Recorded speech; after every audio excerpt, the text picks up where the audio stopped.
Hello students, आज का जो टॉपिक है वो है आपका ट्रांसपोर्ट इन प्लांट।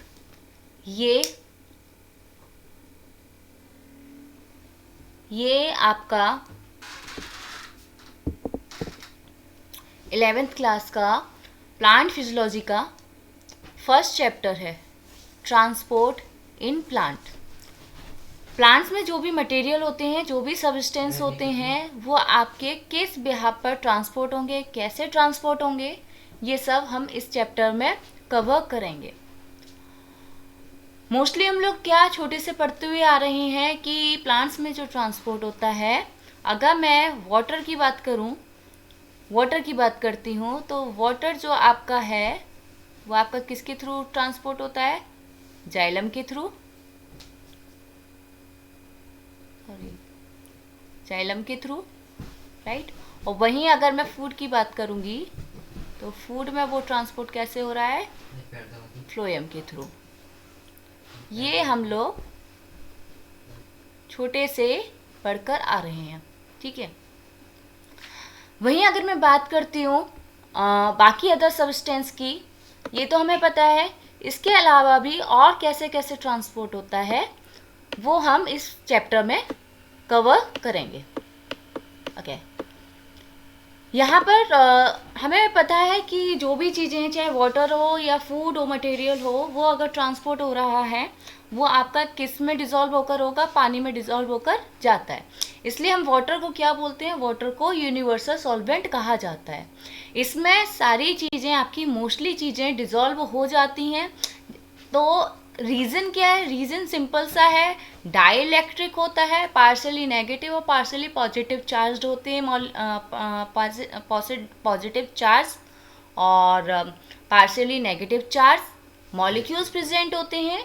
इस वजह से इसमें सारी चीज़ें आपकी डिज़ोल्व हो जाती हैं। सारी का मतलब देखिए, मैं यहाँ पे बात कर रही हूँ, अगर मैं बात करती हूँ ऑयल की, ऑयल अगर इसमें वाटर में डिज़ोल्व होता है तो ये इमल्सन कहलाएगा।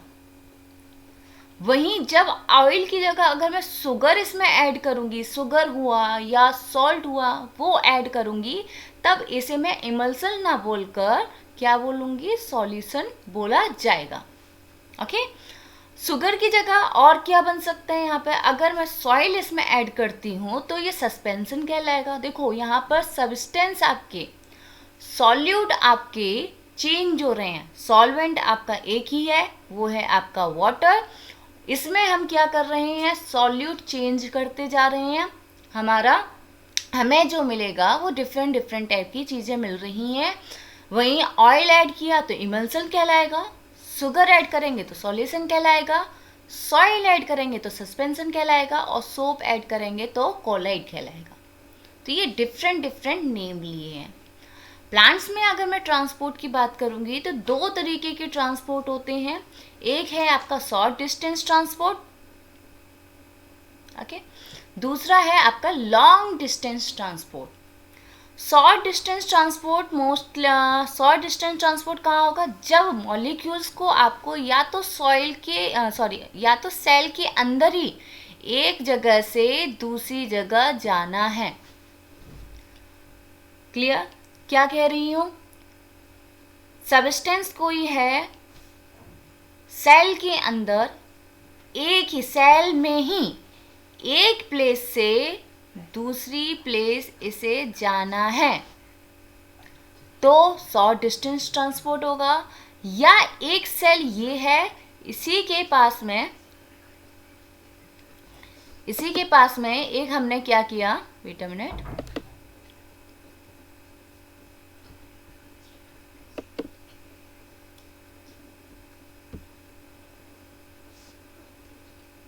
इसी के पास में हमने एक और दूसरी सेल ये बना दी, ठीक है।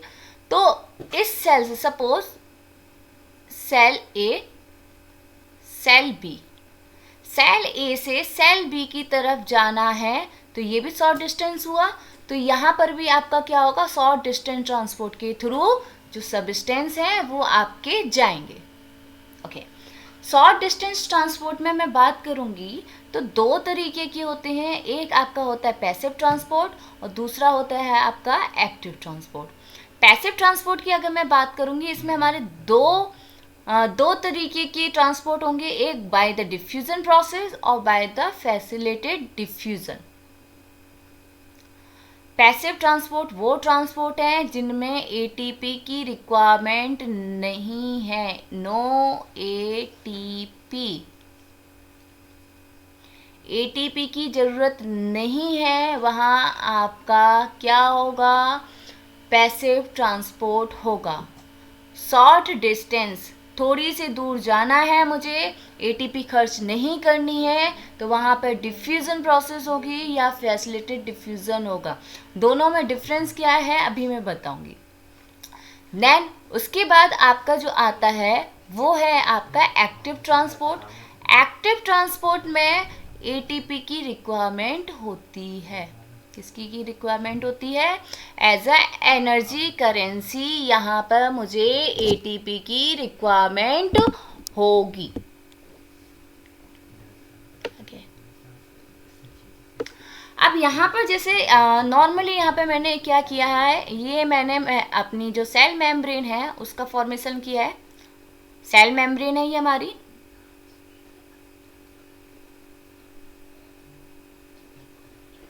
मेम्ब्रेन, और सेल मेम्ब्रेन में से चीज़ें मतलब आपके जो सबस्टेंस हैं वो ट्रांसपोर्ट करने हैं, ठीक है, बाहर से अंदर की तरफ या अंदर से बाहर की तरफ। डिफ्यूज़न प्रोसेस कब होती है, डिफ्यूज़न प्रोसेस तब होगी हायर कंसंट्रेशन से लोअर कंसंट्रेशन की तरफ। ये आपकी सेल मेम्ब्रेन है। यहाँ पर ध्यान रखना डिफ्यूज़न और फैसिलिटेटेड डिफ्यूज़न कब होगा, एक छोटा सा हिंट दे रही हूँ, जब higher concentration of hydrophobic non polar substance, higher concentration का मतलब है हाई नंबर में, ज़्यादा अमाउंट में यहाँ पे मॉलिक्यूल्स प्रेजेंट हैं किसी सब्सटेंस के, और वो सब्सटेंस आपका हाइड्रोफोबिक है। हाइड्रोफोबिक का मतलब है कि हाइड्रो मतलब पानी, फोबिक का मतलब फोबिया, डेट्स मीन पानी से डरने वाले substance, that is called hydrophobic substance.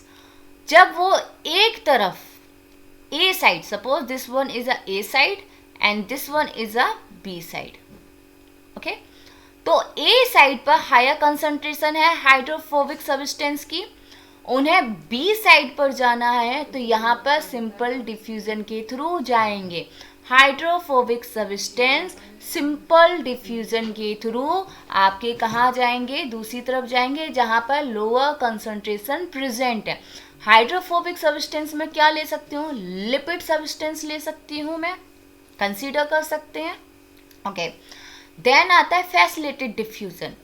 Facilitated diffusion है वही, ये भी मूवमेंट कैसा होगा, हायर कंसंट्रेशन से लोअर कंसंट्रेशन की तरफ मूव कर रहे हैं, ठीक है, लेकिन कौन से सब्सटेंस, ध्यान रखना सिंपल डिफ्यूजन में हाइड्रोफोबिक सब्सटेंस आपके ट्रांसफर हो रहे थे, यहाँ पर हाइड्रोफिलिक सब्सटेंस यानी कि वाटर डिजॉल्विंग जो सब्सटेंस होंगे वो सब, उन्हें ट्रांसपोर्ट करने के लिए मुझे एक स्पेशल टाइप की चैनल प्रोटीन या कैरियर प्रोटीन की रिक्वायरमेंट होती है, जिसके थ्रू वो प्रेजेंट होंगे। यहाँ पे जो मैंने ये ड्रॉ किया है ये आपके चैनल प्रोटीन, चैनल गेट या कैरियर प्रोटीन प्रेजेंट है, इनके थ्रू क्या है, हाइड्रोफिलिक सब्सटेंस हायर कंसंट्रेशन से लोअर कंसंट्रेशन की तरफ मूव कर रहे हैं। तो देखो यहाँ पर दोनों में यानी कि सिंपल डिफ्यूजन में भी और किसमें आपका फैसिलिटेटेड डिफ्यूजन, यहाँ पे जो ये बात हुई है ये आपकी फैसिलिटेटेड डिफ्यूजन की बात हुई है, ओके। फैसिलिटेटेड डिफ्यूजन में दोनों में क्या हो रहा है, कोई एटीपी की रिक्वायरमेंट नहीं है, बस इतना आपको याद रखना है कि फैसिलिटेटेड डिफ्यूजन में चैनल गेट या कैरियर प्रोटीन की रिक्वायरमेंट होती है, एटीपी की रिक्वायरमेंट तब भी नहीं होगी, कंसंट्रेशन ग्रेडियंट होंगे, डेट्स मीन यहाँ पर भी मॉलिक्यूल्स आपके हायर कंसंट्रेशन से लोअर कंसंट्रेशन की तरफ मूव करेंगे। ये है आपका पैसिव ट्रांसपोर्ट, ओके। अब यहाँ पे मैं एक्टिव ट्रांसपोर्ट की बात कर रही हूँ। एक्टिव ट्रांसपोर्ट एक्टिव, यानी कि यहाँ पे भैया मुझे ज़रूरत है एटीपी की, एटीपी चाहिए। एटीपी क्यों चाहिए? रीजन सिंपल सा है, ऑलरेडी इतने सारे लोग अंदर की तरफ भरे हुए हैं और तब भी मुझे और अंदर की तरफ एक तो जगह नहीं है, तब भी मैं चाह रही हूँ कि जो बाहर एक दो इंसान बचा हुआ है वो अंदर की तरफ जाए। तो एक तो खचाखच भरा हुआ है, अब मुझे ये ज़रूरत है कि एक दो आदमी जो है वो भी उसमें शिफ्ट हो जाए, तो मुझे वहाँ पर फोर्स अप्लाई करना पड़ेगा ना। तो फोर्स अप्लाई करना, अब जाहिर सी बात है यहाँ पे सेल है, सेल में सबस्टेंस है। अब सबस्टेंस आपके लोअर कंसंट्रेशन से हायर कंसंट्रेशन की तरफ जा रहे हैं, भेजना है मुझे, तो वहाँ पे मैं फोर्स तो अप्लाई नहीं कर सकती, तो वहाँ पे मुझे किसकी ज़रूरत पड़ेगी? एटीपी की रिक्वायरमेंट होगी। ये एटीपी का यूज़ किया जाएगा और जो मॉलिक्यूल्स हैं वो लोअर, यहाँ पे ध्यान रखना अपोजिट हो गया, लोअर कंसंट्रेशन। सपोज यहाँ पे 2 मॉलिक्यूल्स प्रेजेंट हैं और सपोज यहाँ पे 10 मॉलिक्यूल्स प्रेजेंट हैं और मुझे भेजना कहाँ है? इन 2 मॉलिक्यूल्स को 10 मॉलिक्यूल्स की तरफ भेजना है, तो मुझे एटीपी की रिक्वायरमेंट होगी। यहाँ पर भी ध्यान रखना मुझे कैरियर प्रोटीन की रिक्वायरमेंट होगी। ये आपका कैरियर प्रोटीन है, ये कैरियर प्रोटीन के थ्रू क्या है आपके, ये कैरियर प्रोटीन के थ्रू आपके मॉलिक्यूल्स ट्रांसपोर्ट होंगे, किसमें?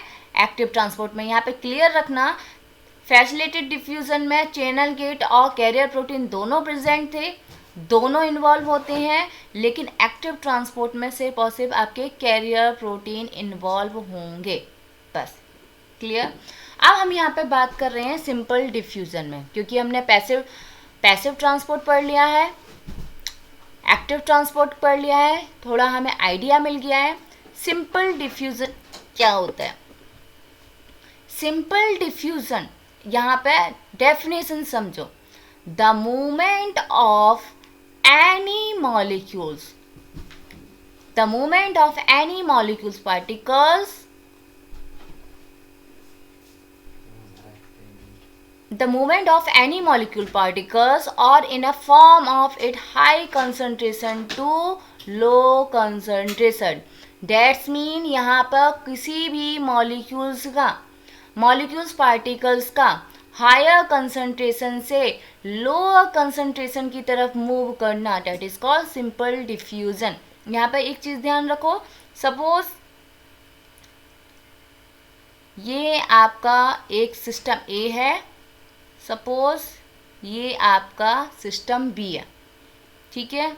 यहाँ पे मैंने गैस ले ली है, यहाँ पे सपोज मैंने O2 गैस ले ली है, यहाँ पे मैंने CO2 गैस ले ली है। अब देखो मूवमेंट ऑफ एनी मॉलिक्यूल्स, किसी भी मॉलिक्यूल्स का, यहाँ पे हायर कंसंट्रेशन प्रेजेंट है किसकी?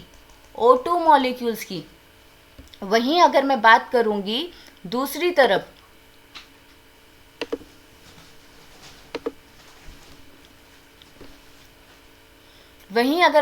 बात करूँगी तो यहाँ पर क्या प्रेजेंट है? CO2 के मॉलिक्यूल्स ज़्यादा हैं। मैंने क्या बोला? हायर कंसंट्रेशन से लोअर कंसंट्रेशन की तरफ मूव करते हैं। अब ध्यान रखना, सिस्टम ए में कौन से मॉलिक्यूल की कंसंट्रेशन ज़्यादा है? O की। और सिस्टम बी में किस मॉलिक्यूल्स की कंसंट्रेशन ज़्यादा है? CO2 की। तो ये O2 भैया ये क्लियर है, ये अपने हायर कंसंट्रेशन से लोअर कंसंट्रेशन की तरफ मूव करेगा। वहीं CO2 भी ये अपने हायर कंसंट्रेशन से लोअर कंसंट्रेशन की तरफ मूव करेगा। तो यहाँ पे ऐसा कुछ नहीं बोला है कि एक ही सब्सटेंस एक ही तरफ मूव करेगा, भाई डिपेंड करेगा दोनों मॉलिक्यूल्स पर, दोनों सिस्टम पर, कि वहाँ पे जो सब्सटेंस हैं वो आपके कहाँ प्रेजेंट हैं और उनकी कंसंट्रेशन कहाँ हायर है और कहाँ लोअर है। सिंपल और क्लियर है, मूवमेंट होगा मॉलिक्यूल्स का from their higher concentration to lower concentration. अब इसे क्या बोलेंगे? यहाँ पर हायर कंसंट्रेशन से लोअर कंसंट्रेशन की तरफ मूव कर रहा है, तो इसे हम डाउन हिल प्रोसेस बोलते हैं, जिसमें मॉलिक्यूल्स यानी कि एटीपी की रिक्वायरमेंट नहीं होती है। That's why we are calling no energy requirement. Okay, आप यहाँ पे एग्जाम्पल दूसरा और कौन सा ले सकते हो? परफ्यूम का।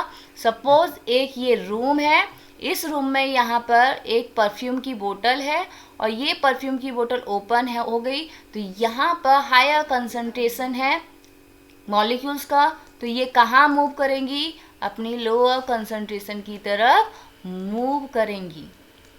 ओके, सो क्या इन्हें पता है, इन मॉलिक्यूल्स को पता है कि मुझे किस डायरेक्शन में जाना है? नहीं, ये जहाँ मिल रहा है वहाँ ये फैल रही हैं, इसलिए या इनका जो मोशन है, इनका जो मूवमेंट है वो रैंडम काइनेटिक मोशन होता है, ये कहीं पे भी किसी भी डायरेक्शन में आपके मूव कर रहे हैं। प्रोसेस कैसी है? Slow process. अब यहाँ पे एक चीज़ आप क्लियर रखना, जैसे जैसे आपकी डिस्टेंस बढ़ेगी वैसे वैसे डिफ्यूज़न की प्रोसेस कम होती जाती है। दैट्स मीन आपने जैसे एक परफ्यूम, आप एक रूम में आए हो और उस रूम में आप जो एंटर कर रहे हो, बहुत सारा परफ्यूम आपने अपने ऊपर लगाया और आप यहाँ पर खड़े हो, ठीक है, बहुत सारा परफ्यूम है, तो सबसे ज़्यादा जो फ्रेगनेंस आएगी, जो आपके पास में खड़ा हुआ इंसान है उसको फ्रेगनेंस ज़्यादा आएगी एज कम्पेयर टू जो आपसे बहुत दूर है उसको। क्लियर? तो देखो यहाँ ये आप हो और ये सेकंड पर्सन है, ये थर्ड पर्सन है, तो सबसे ज़्यादा फ्रेगनेंस जो आएगी वो सेकंड पर्सन को आएगी। क्यों? क्योंकि यहाँ पर डिस्टेंस कम है, जिसकी वजह से जो मॉलिक्यूल्स हैं वो ईजिली डिस्ट्रीब्यूट हो रहे हैं, ठीक है। लेकिन जैसे जैसे डिस्टेंस बढ़ती जा रही है, डिफ्यूज़न की प्रोसेस जो है वो क्या हो रही है, स्लो होती जा रही है। क्लियर? इसलिए हम कह रहे हैं स्लो प्रोसेस है, और वेरी लॉन्ग डिस्टेंस जब होगी तो बहुत ज़्यादा स्लो हो जाएगी। Okay, wait a minute.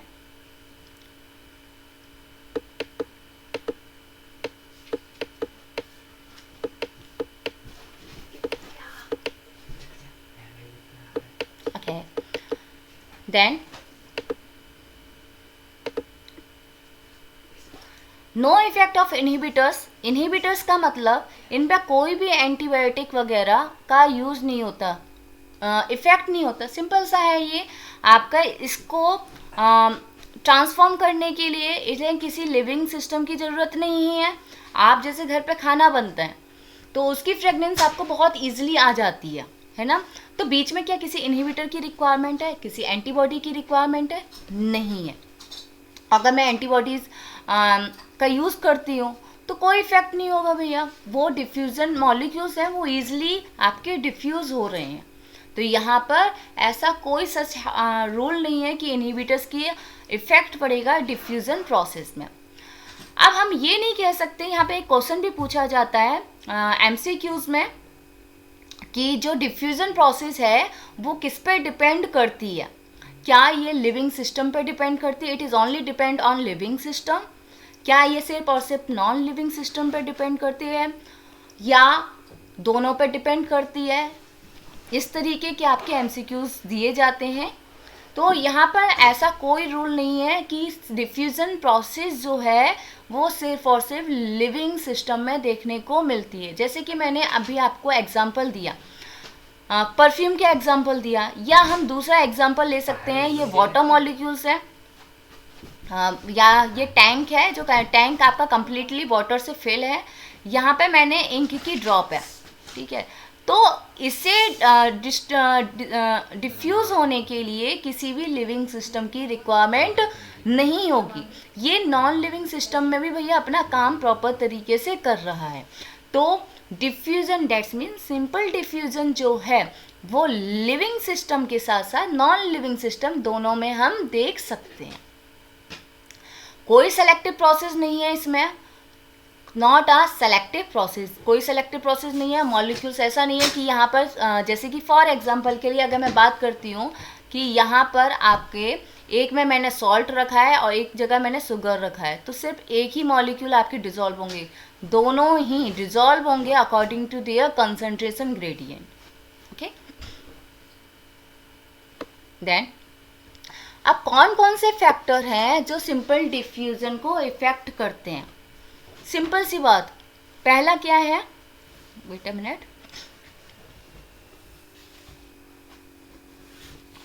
Concentration gradient, simple सी बात डिफ्यूजन की। डिफ्यूजन कहाँ से होगा, जो कि हम स्टार्टिंग से पढ़ते आ रहे हैं, हायर कंसंट्रेशन से लोअर कंसंट्रेशन की तरफ आपका डिफ्यूजन होगा। इसलिए कंसंट्रेशन डिफरेंस जो है ये इम्पोर्टेंट रोल प्ले करता है। दूसरा, permeability of the membrane, that is important. अगर मेम्ब्रेन आपकी परमिएबल है तो डिफ्यूजन प्रोसेस होगा, अगर मेम्ब्रेन आपकी इम्परमिएबल है तो वहाँ पर डिफ्यूजन प्रोसेस नहीं होगा। सिंपल सा ये ही कोई मेम्ब्रेन है, अब इसमें ये परमिएबल नहीं होगा तो मॉलिक्यूल्स यहाँ आकर रुक जाएंगे। क्या आगे जा पाएंगे, मूव कर पाएंगे? नहीं। वहीं आपकी मेम्ब्रेन परमिएबल है तो ईजिली मॉलिक्यूल आपके क्या होंगे, पास करके ए साइड से बी साइड की तरफ मूव कर जाएंगे। टेम्परेचर का डिफ्यूजन प्रोसेस पर क्या इफेक्ट पड़ता है? अच्छा, सबसे अच्छा जैसे कि आपने देखा होगा कि जब गर्मियों का टाइम होता है तो घर में क्या खाना बना हुआ है वो आपको गेट से पता चल जाता है कि मम्मी ने आज रोटी बनाई है, चावल बनाए हैं, या दाल बनाई है, या शाही पनीर बनाया है, इस तरीके से, है ना। क्योंकि गर्मियों में क्या होता है, टेम्परेचर हायर होता है तो आपको गेट से ही पता चल जाता है, दूर से ही पता चल जाता है, अच्छा आज घर में ये खाना बना है, राइट। वहीं अगर मैं बात कर रही हूँ विंटर्स की, अगर मैं बात करूँगी तो डिफ्यूजन जो है, जो खुशबू आ रही थी खाने की, वो अब हमें गेट से नहीं पता चलती, अब हमें किचन में जाके पता चलता है कि भैया आज खाने में क्या बना हुआ है। तो क्या हुआ, यानी कि जो फ्रेगनेंस है, फ्रेगनेंस यानी कि गैस, गैस में आपका क्या है, गैस में आपके मॉलिक्यूल सब प्रेजेंट है। तो टेम्परेचर जैसे जैसे बढ़ता जा रहा था डिफ्यूजन प्रोसेस आपकी उतनी तेज हो रही थी और उतनी दूर जा रही थी। हालांकि ज़्यादा दूर तक नहीं जाएगी, जैसे ऑलरेडी मैंने बोला है कि लॉन्गर डिस्टेंस होगी तो डिफ्यूज़न कम हो जाएगा, ठीक है यहाँ पर। और जैसे विंटर के टाइम पर टेम्परेचर डाउन हुआ आपकी डिफ्यूज़न की रेट आपकी कम हो गई। प्रेशर, प्रेशर का डिफ्यूज़न पे क्या इफेक्ट पड़ता है, प्रोपोर्शनल होता है। कैसे, जैसे कि फॉर एग्जांपल के लिए एक आपका सिस्टम ए है और दूसरा सिस्टम बी है, ओके। दोनों में कंसंट्रेशन बिल्कुल इक्वल है, यहाँ पर भी मेरे 90% ऑक्सीजन प्रेजेंट है और यहाँ पर भी मेरा 90% कार्बन डाइऑक्साइड प्रेजेंट है, ओके। अगर सपोज मैं यहाँ से मैं प्रेशर अप्लाई कर रही हूँ, यहाँ नहीं कर रही, मैं CO2 वाले में नहीं कर रही हूँ, ऑक्सीजन वाले में मैं कर रही हूँ, प्रेशर अप्लाई कर रही हूँ, तो डिफ्यूज़न कहाँ होगा, मैं यहाँ से अप्लाई कर रही हूँ तो डिफ्यूज़न आपका ऑक्सीजन का कार्बन डाइऑक्साइड की तरफ होगा। तो जैसे जैसे प्रेशर मैं बढ़ाती जाऊंगी वैसे वैसे मॉलिक्यूल आपके क्या होंगे, डिफ्यूज़ होते जाएंगे। इसलिए डिफ्यूज़न जो है आपका प्रेशर के आपके प्रोपोर्शनल होता है। अब आता है डेंसिटी। डिफ्यूजन डेंसिटी के इनवर्स प्रोपोर्शनल होता है। कैसे, सबसे ज़्यादा डेंसिटी भैया किसकी होती है, सॉलिड पार्टिकल्स की, देन उसके बाद लिक्विड पार्टिकल्स की और उसके बाद गैस पार्टिकल्स की, इनकी डेंसिटी। अब यहाँ आपने देखा होगा डिफ्यूजन इन तीनों में से सबसे ज़्यादा और सबसे फास्ट किस में देखने को मिलता है, गैस में। डेंसिटी भैया कम है, डेंसिटी कम है तो डिफ्यूजन रेट ज़्यादा हो गई। और वहीं आपने देखा सॉलिड में डेंसिटी बहुत ज़्यादा है तो इनकी डिफ्यूजन जो रेट होती है, डिफ्यूजन जो है वो प्रोसेस जो है वो कम हो जाती है। इसलिए सबसे ज़्यादा डेंसिटी अगर सॉलिड में देखने को मिला है तो डिफ्यूज़न रेट वहाँ पर आपकी कम है, डिफ्यूज़न की प्रोसेस स्लो होगी। और गैस में सबसे गैस जो है उसकी डेंसिटी सबसे कम है तो उसमें प्रोसेस आपको हाईएस्ट देखने को मिलेगी, ठीक है। तो इसलिए क्या लिक्विड और गैस और लिक्विड में आपकी डिफ्यूज़न ज़्यादा देखने को मिलता है एज कम्पेयर टू सॉलिड, ठीक है। अब यहाँ पर एक चीज़ ध्यान रखना, diffusion in a solid rather than of solid is more likely। For example के लिए जैसे मैं बात कर रही हूँ सॉलिड टू सॉलिड डिफ्यूजन की, अगर मैं बात करती हूँ वो बहुत कम देखने को मिलता है। जैसे कहाँ देखने को मिलेगा, अगर मैं बात कर रही हूँ मैंने एक दीवार ली, वॉल, दैट इज ऑल्सो क्या है, सॉलिड, और इस पे मैंने कोई चॉक के थ्रू लिखना शुरू कर दिया, तो कुछ पार्टिकल्स उसके वॉल में डिफ्यूज होंगे। तो यहाँ पे वॉल भी सॉलिड है, चॉक भी सॉलिड है, चॉक का वॉल में डिफ्यूजन यानी कि सॉलिड का सॉलिड में डिफ्यूजन। तो ये हमें देखने को मिलता है, लेकिन बहुत कम देखने को मिलता है। सॉलिड टू लिक्विड वो आप लोग हमेशा देखते हो, जैसे कि अगर मैं बात कर रही हूँ सॉलिड टू लिक्विड का, अगर मैं सॉल्ट लिया है मैंने यहाँ पर, ठीक है, और सॉल्ट को मैं डिसॉल्व कर रही हूँ लिक्विड में यानी कि वाटर में, ओके, वाटर में, तो सॉलिड टू लिक्विड डिफ्यूजन हो गया। सॉलिड टू गैस की अगर मैं बात करती हूँ, ठीक है, ऐसे ही आपको सॉलिड टू गैस में आपको डिफ्यूजन देखने को मिलेगा। तो सब्सटेंस टू सब्सटेंस क्या होता है आपका, सॉलिड में आपका डिफ्यूज हो रहा है, सॉलिड लिक्विड में भी डिफ्यूज हो रहा है, और सॉलिड आपका गैस में भी डिफ्यूज हो रहा है। ओके, देन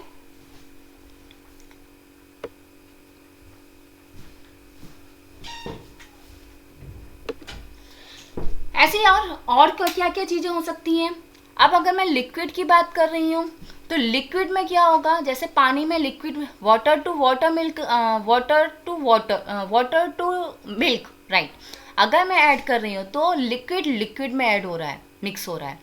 वहीं अगर मैं लिक्विड में गैस ऐड कर रही हूँ, जैसे कि फॉर एग्जांपल के लिए अगर कोई मैं कार्बन डाइऑक्साइड गैस अगर मैं लिक्विड यानी कि वाटर में ऐड करती हूँ, या अदर एग्जांपल मैं ले सकती हूँ इसका कोल्ड ड्रिंक में आपका गैस ऐड किया जाता है, लिक्विड, तो यहाँ पे लिक्विड आपका डिसॉल्व हो रहा है या लिक्विड में आपकी गैस डिसॉल्व हो रही है। ओके, देन गैस आपका नॉर्मल एयर हो रही, गैस में गैस का डिसॉल्व होना, दैट्स डिफ्यूजन होना, तो वहाँ पर आपका क्या हो जाएगा, बहुत सारी जो गैसेज हैं वो एक साथ आपकी एक दूसरे से डिफ्यूज़ हो जाती हैं, तो हमारा एयर का फॉर्मेशन होता है। तो एयर में आप gas to gas diffusion easily देख सकते हो।